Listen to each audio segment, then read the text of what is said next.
Carl Jung believed in the psychological reality of God, of the archetype of the self. Carl Jung was a big fan of Jesus.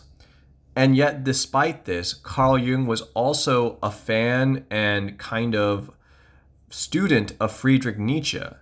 And if you know anything about Friedrich Nietzsche, he was a staunch opponent of Christian ethics. Nietzsche wrote books like The Antichrist and things like that.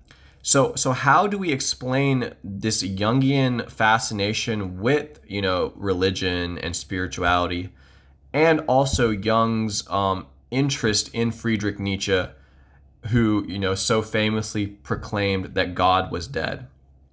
Well, I think Jung's commentary on Nietzsche's Thus Spake Zarathustra lectures are very telling in this sense, right? So Jung said Nietzsche was not an atheist, and yet he proclaimed that God was dead. So Jung believes that Nietzsche was possessed, or his pathological, Nietzsche eventually descended into madness at the end of his life. He died quite early. He lost his mind. And at the very end, he was signing his name as the Crucified One or Dionysus. So what Jung believes is that Nietzsche was possessed by forces in the collective unconscious. Nietzsche was basically a canary in the coal mine. He was a very brilliant individual, but also very sensitive to the zeitgeist, the spirit of his times. And this allowed Nietzsche to kind of sense subtle vibrations in the cultural landscape that would eventually culminate in the terrible wars of the 20th century, World War I and World War II. Jung in his dreams actually prophesized the coming of two great terrible wars in the 20th century. But that's besides the point. So let me read you guys this quote. Anyone possessed by an archetype cannot help having all the symptoms of inflation, for the archetype is nothing human.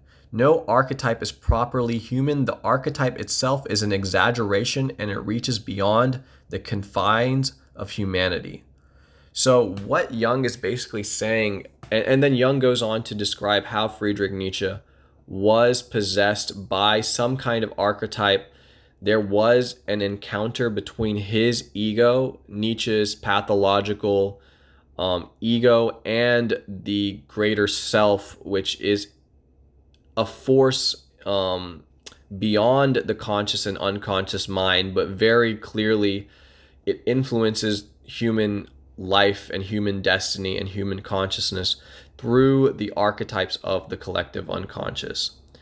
So Edward Edinger, one of Carl Jung's disciples, very famously gave this lecture called Encounters with the Greater Personality. This is another way that you can explain Carl Jung's idea of the archetype of the self. The archetype of the self is the deepest and most fundamental force and reality within the human psyche. It weaves together the light and the darkness, the conscious and unconscious mind.